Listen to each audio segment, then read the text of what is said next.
Naka-record na ako.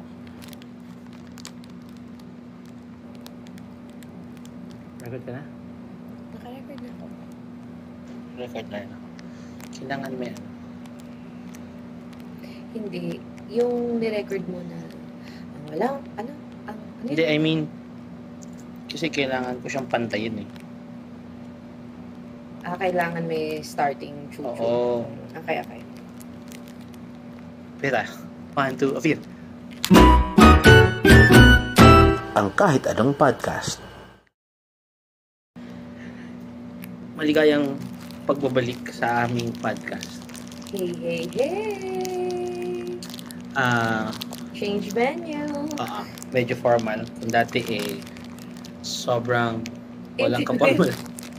Ngayon naman. Intimate. Sobrang personal. Ngayon, hindi kami magkatabi, magkaharap kami. So, pumasok lang kami sa podcast ng last time nang walang ka-intro-intro kung sino kami. So, pag first time mo makita, or first time mo kami makita, wala kayong background, sino nga ba itong mga to? Bakit ba ito lumalabas sa feed ko? Hindi naman ako Facebook ads. Malmal. Pero sa mga nakakilala sa amin, hello po. Bumili kami ng kutkutin. Ako pala. Kasi sabi niya, kahapon pa gusto daw niya ng kutkutin. Yeah. So, siguro, introduce ko lang kami. Simula tayo. Ladies first. Ay, kumain ka ba? Tara ka. Again, I'm Nef. Dapat, ano? To, Ano ba sasabihin ko about buong me? pangalan. Joke lang. Okay na yun. Ano ba sasabihin ko about me?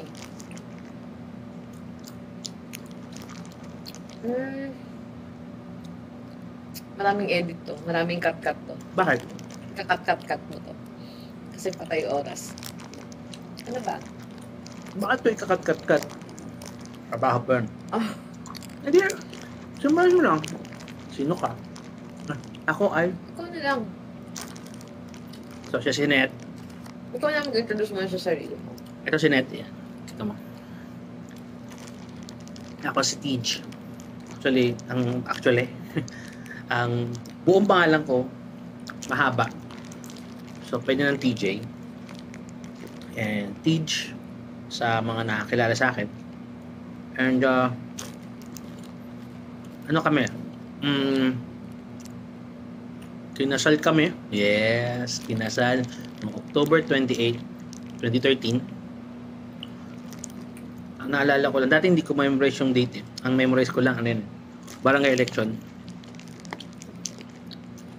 Tapos, so, more than 10 years na kami kasal. May dalawa kami anak. Si Toby at si Tala. Tala and Toby pala dapat. Una pala dapat panganay. No? Si Tala and Toby. Si Tala ay mag-grade 2 na. So, mga 7 na siya. Mag-7 na siya this coming June. And then, si Toby naman, mag-4 na siya. This August. So, gusto namin siyang ipasok sa preschool na. Kung saan nag-aaral yung ate niya.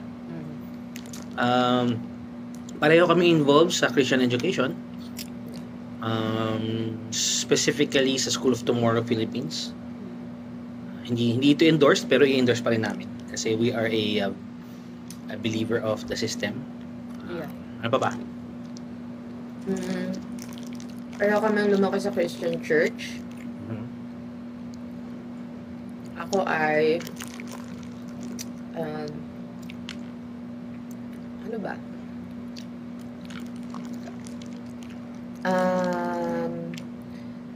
Yung parents ko ang first gen believer sa mga kanilang family. Explain mo naman sa kanila kung ano ibig sabihin mo ng believer. A believer.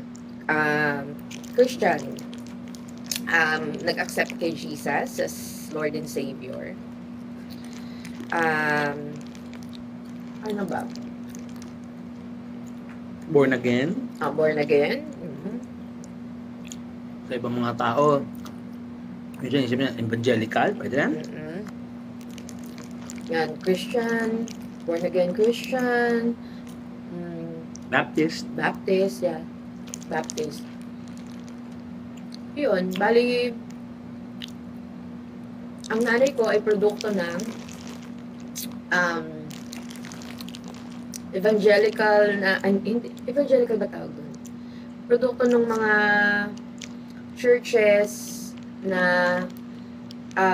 binuo sa ibang bansa for OFWs. Yan yung nanay ko. Produkto siya nun. So, nung bumalik siya dito sa Pilipinas, quote-unquote, in-endorse niya, naghanap siya ng Baptist church. In-endorse niya yung tatay ko dun sa pastor ng church na yon, na to, ma-witnessan yung family namin. Yung tatay ko particularly. At hanggang sa, yun, eventually, na-save yung father ko, na-save yung lola ko, na-save kami ng ate ko. Tapos, nag-aral kami sa Christian school. Yun. So, I was saved and baptized nung mga 9 or 10 years old ako. Hindi ako very, hindi ko masyadong nare-remember yung date and year. Basta natatandaan ko lang, binaptize ako ng summer vacation, school vacation. Yun lang, yun yung tatandaan ko. Tapos from then on, naging active na kami, ako particularly sa ministry, kasi kasama ako sa junior choir. Nakat lang yung pagiging active ko when we transferred sa province, but ang naging naman, kasi walang dun sa province na nilipatan namin, walang church, may church pero walang pastor. So, ang nangyari, yung nanay ko, meron siyang, uso yun before, yung recorded tapes ng mga preaching. So, nung nandoon siya sa ibang bansa, yung preaching ng pastor nila, may recording. Yun yung, may church kaming ina-attendan na walang pastor. In-offer ni nanay yung mga tapes niya. So, every Sunday, yun yung pinapakinggan namin na preaching. Tapos, old school na tape. Tape. Tapos, kami, parang, since kami ng ate ko, nakaranas kami ng Sunday school, ng junior church, ganyan. Nag-help kami dun sa church na hinahandle namin yung mga bata.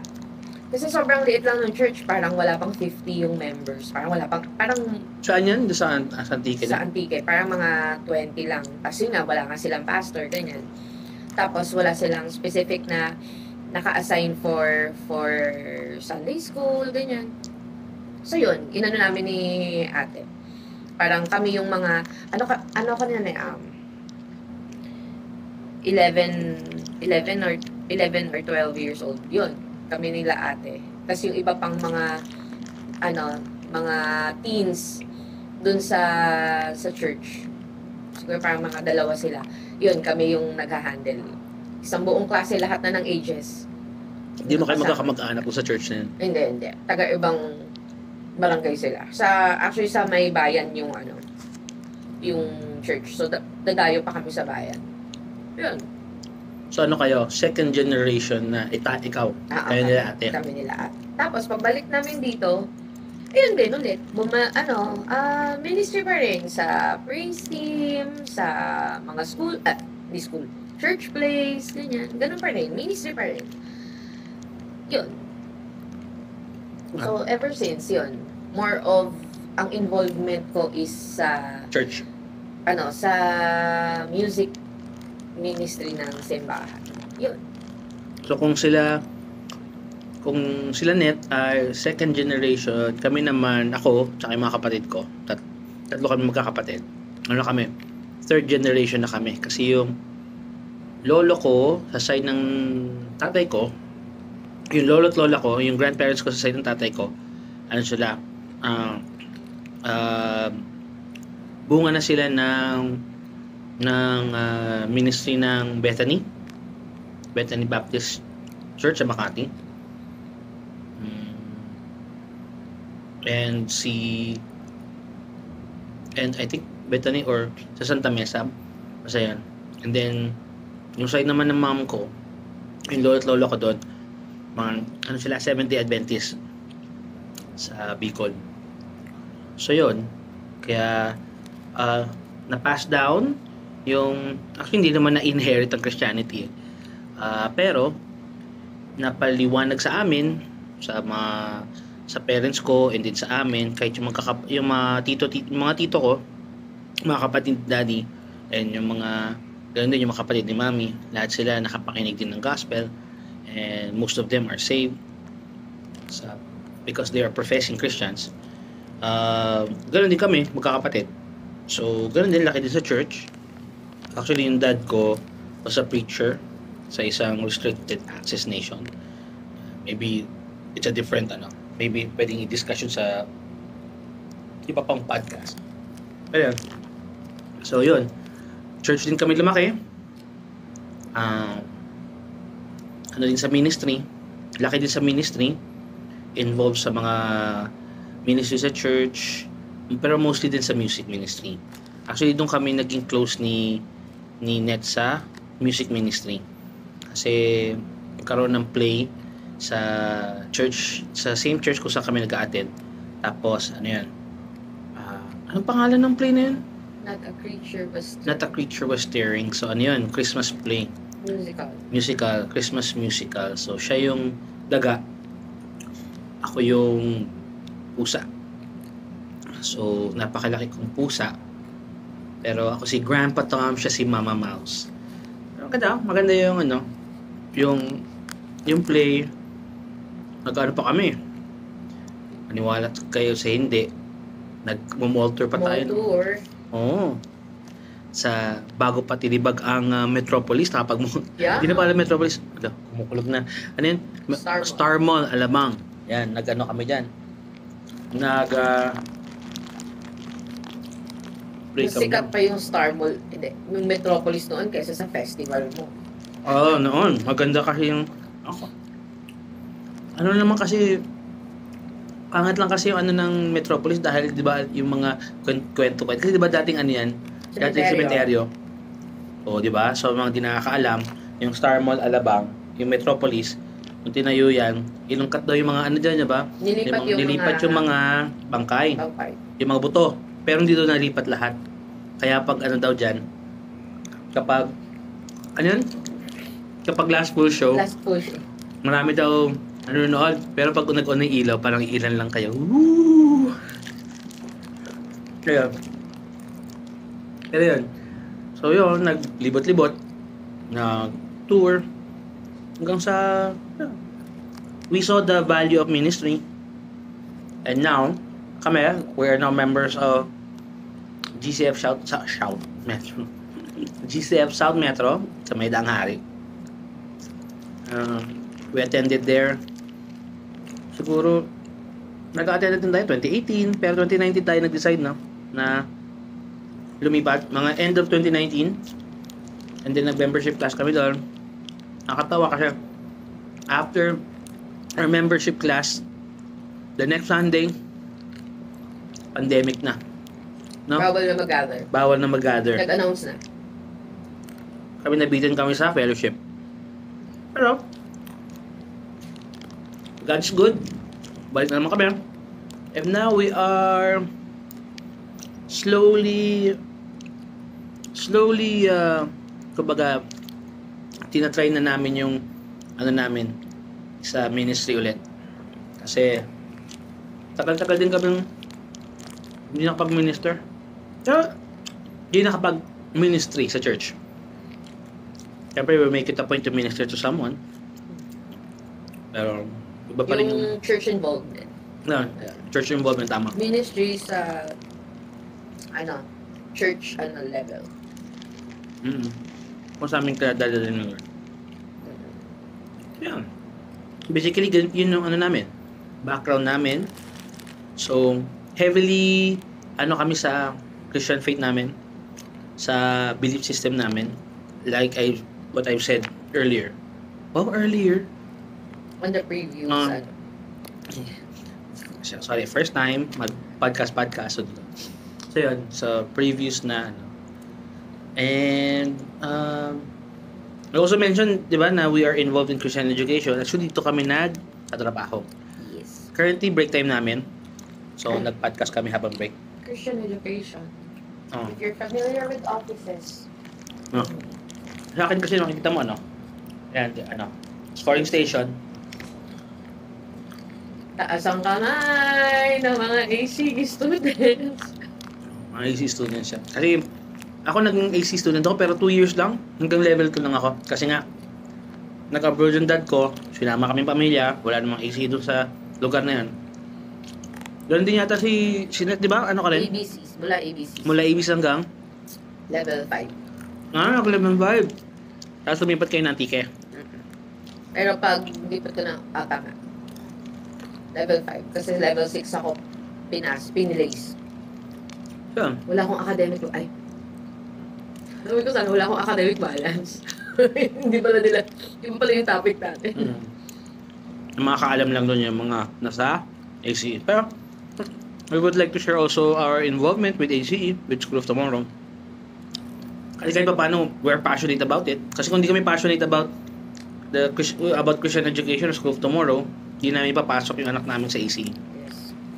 Pero, we like the system. We love the system. We know that the system works. It does work. Totoo.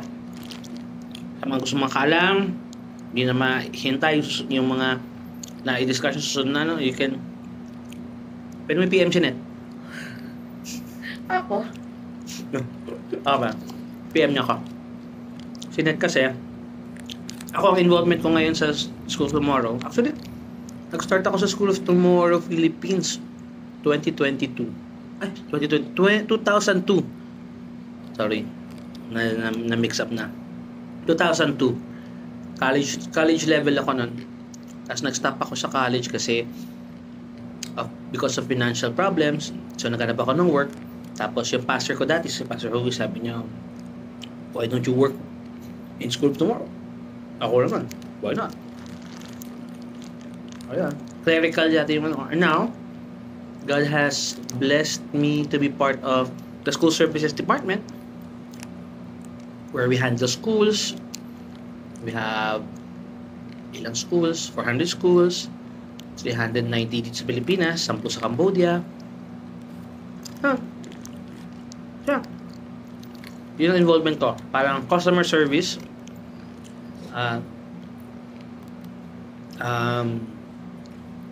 customer care, kasi clientele na natin sila, or namin sila. Si Net naman ay involved sa curriculum development.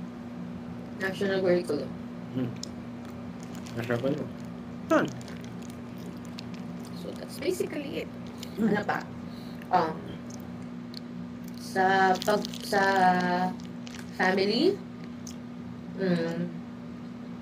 si Tala, yung panganay namin are medyo may katagalan namin hinintay. Ayan. Actually, very toxic kasi minsan talaga yung tayong mga Pinoy. Yung, kailan ka mga anak? Kailan ka magbubuntis? Kailan ka mag-aanak? Kailan, pag dalaga ka, ilang taon ka na? Kailan ka magbo-boyfriend? Pag nagka-boyfriend ka, kailan ka magpapakasal? Pag nagpakasal ka, kailan ka mga anak? Pag nagkaanak ka, kailan mo susundan? Mga ganyan, di ba? Pag nasundan na, kailan mo dadagdagan? Di ba? Parang, pag nadagdagan, kailan mo isa-stop? Kailan ka? Parang, ayun, yun yung something na, anyways. So, si Tala, actually, very funny kasi, health-wise, siguro health-wise, aware ako na mahihirapan kami magkaroon ng baby. Tapos, tawag ito, siguro 4 years into the marriage, syempre, ang dami mo nang narinig na, kailan kayo mag-aanak? Kailan kayo mag-aanak? 4 years yun 4 years na ganun 4 years. Hindi naman iisang tao yan. Hindi naman isang tao. Hindi yan, parang kultura na kasi. Mm-mm. So pag may nagtanong, Hindi mo naman pwedeng i-doubt, hindi mo naman pwedeng questionin yung nila, di ba? Yung motibo nila for asking. hindi naman sila ng aasar or ng For sure, yung iba dun is more curious lang. Curious or kaya they care about you na baka alam mo yun, parang gusto nilang makita na may anak ka o ganyan. Basta for whatever reasons na they would ask. They would, sometimes kuya, parents ko out sa mga biruan na tagal hindi na pa nga ako nagkakaapo Hindi mo ako nagkakaapo Anyway, so yun, 4 years into the marriage, parang sinabihan ko siya na pag 5th year na natin, tas wala pa rin tayong anak, mag-adopt na lang tayo, ganyan. Tapos Ready na kami talaga isipin kung paano ka mag-adapt, ano yung legality of adopting. Gano'n na. And, tapos parang, nagpa-consult na kami sa OB and all that, ganyan. Sumayaw na ako sa Obando. Hindi, joke lang. Tapos parang sabi ng OB, may mga instances na kailangan magpahinga ng babae, ganyan.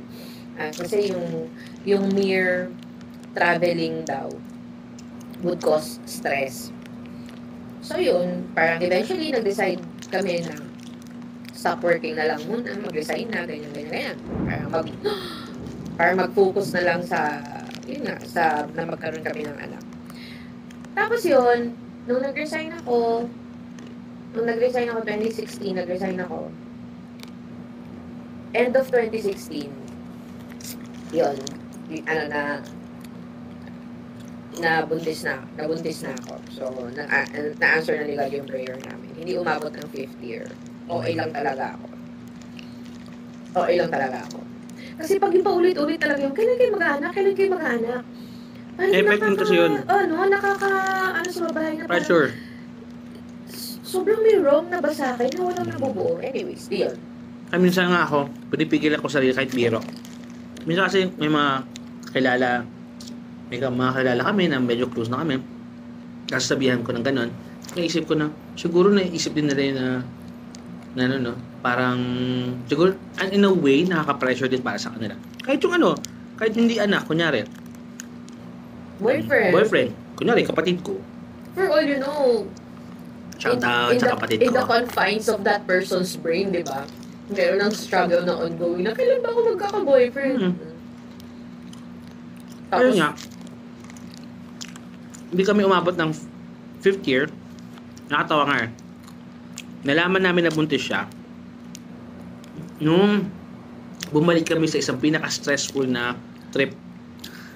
Kasal ng friend namin. Hindi yung kasal yung stressful Ang kasal yung trip after or yung ganap after ng kasal. Nasa Baguio kami nun. Punta kami Baguio. Nag-day trip kami. Kasi alam ko, uwi lang tayo na, di ba? Hindi, nag-day tayo. Hindi pala day trip. Nag-stay kami yun. Tapos kinabukasan ng kasal. After ng kasal, tsaka kami umuwi. Pagkatapos ng kasal, ewan ko, parang ako yung buntis nag-crave ako ng oh my God. Sa mga taga-Baguio dyan. Hindi, every time kasi na-akit kami ng Baguio, lagi kami kumakain sa Oh My Can. So that particular trip, sabi niya, namiss ko yung Oh My Can Kasi noon lang ulit kami nakabalik ng Baguio together. Namiss daw niya yung Oh My Can. Kasama namin yung kapatid kong isa, saka yung nanay ko na kaka-recover lang niya sa stroke. Tapos sabi niya, kain tayo sa Oh My Can bago tayo umuwi. Kain tayo sa Oh My Can. Hindi namin mahanap-hanap. Lumipat pala yung Oh My Can. Kahit na Google Maps na kami. Hindi naman. Tapos, wala siyang ginawa, kundi maglakad, hanapin yung Oh My Can.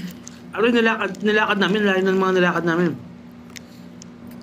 Yung nanay ko na kaka-recover pa lang sa stroke. Hindi nagreklamo.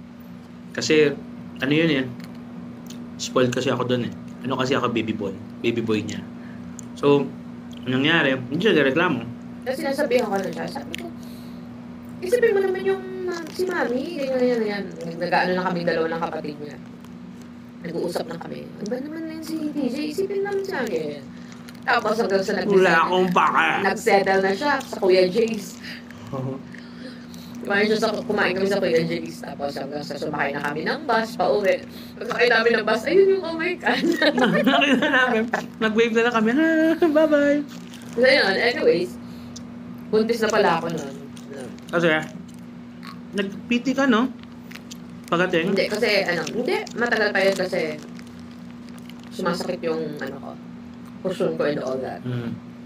Ayoko na mag-PT kasi man nakaka-discourage eh. Oo. Dami na namin nga na PT. Hindi man sayang, pero every time kasi mag-PT tapos negative, nakakalungkot para sa amin. Anyway, fast forward sa kwento. So yan, binigay sa amin si Tala.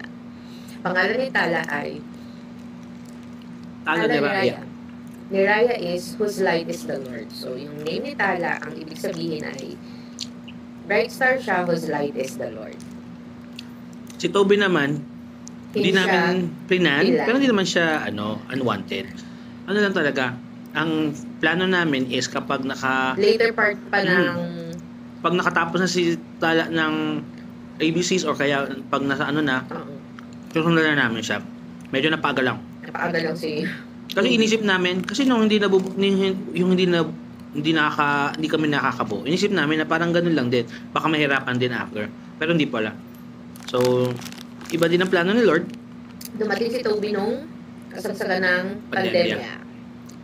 2020 siya pinanganak. So, pandemic baby siya.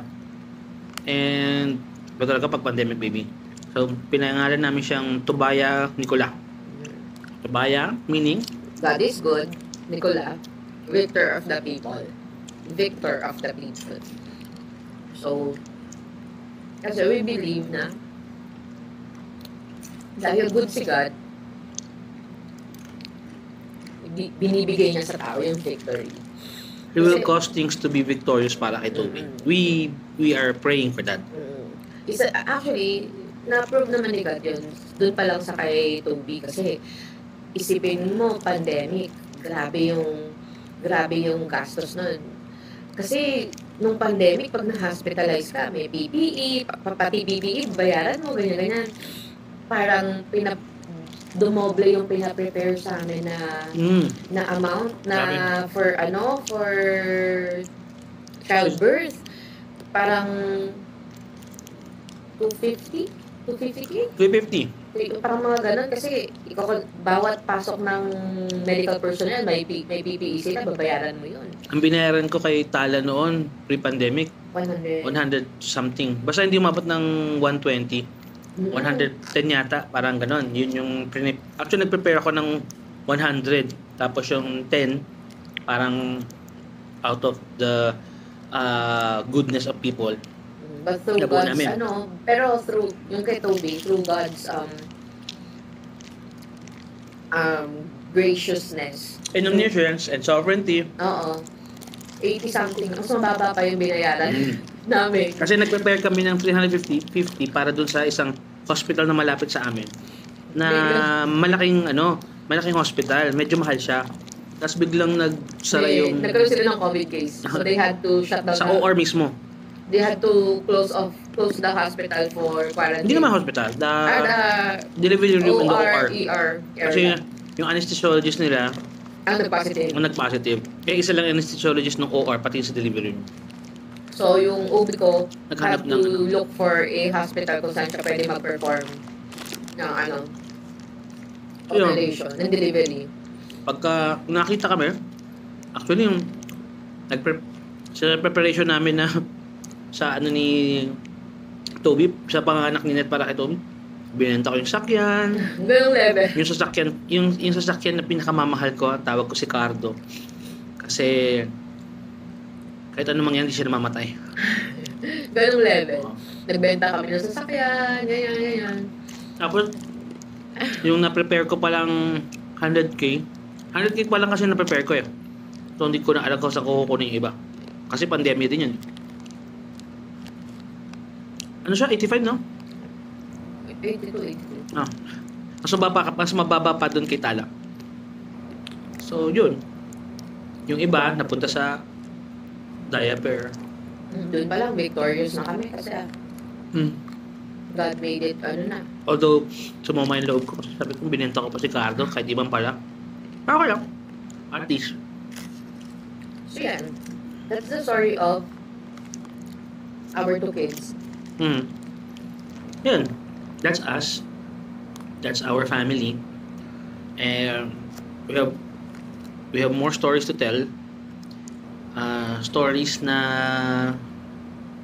we pray that would bless those who will be listening. And, maaliw din kayo kung di man maasar. Pero, yun lang naman. Dami kong pero. Bilangin ko kayo ng pero. Pero. Ano ba ako nag-uhulog naman? So, yeah. Yeah. Siguro next time, i-address natin yung kasi thank you nga pala, Princess, for supporting me. Hindi, may request si Princess. Yung sa tantrums. Yan. Siguro next time. Tantrums ko? Hindi. Para sa bata lang. Bata. Siguro next time, pag-usapan natin yan. Yung kung paano maging magulang. Although, hindi naman foolproof and hindi naman kami expert sa pagiging magulang. Di pa nga ako, every time na nag-gumising ako, nakikita ko yung mga bata, inisip mo, tatay pala ako. Ay. Kung alam niyo yung pagiging maloko ko, hindi sa babae, pero sa lahat ng bagay.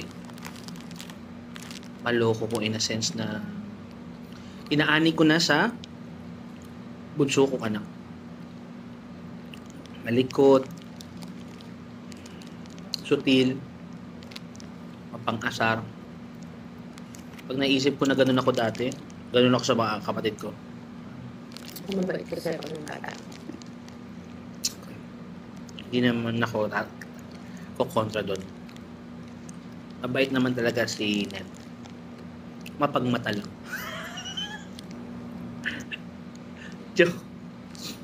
Joke pero half meant. Jokes are happy.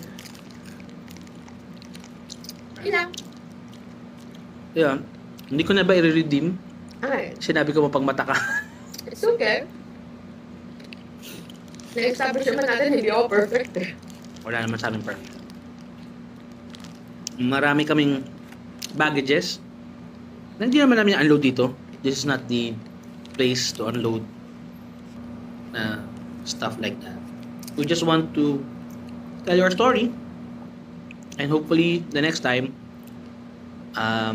we could cover something very specific na pwede makatulong. Yeah. Maybe a different perspective sa nakagisnan. Like yun nga, siguro by the next we'll look at the parenting style namin, which is very trial and error. based on trial and error din kami. Mas maganda yung trial and error kasi yung miss and hit na. Ay, hit and miss pala. Ayun, kami. Wala namang We are still learning din. foolproof. Kasi syempre, lahat ng parents sa unang anak nila are first time parents. Yes. Even sa pangalawa or pangatlo, they're still also And you can working out you can only mirror kung ano yung naipakita sa'yo. yes. Kung paano tayo ng disiplina ng mga magulang natin, usually doon ang punta din ang disiplina natin sa mga anak natin. So hopefully, yung mga bagay na pwede natin ma-discuss, ma-unpack, makatulong. So yun lang. So yun. I guess we'll see you sa susunod naming podcast. I am Teach. And I'm Liv. Ito ang kahit anong podcast. Till next time. Ang kahit anong podcast.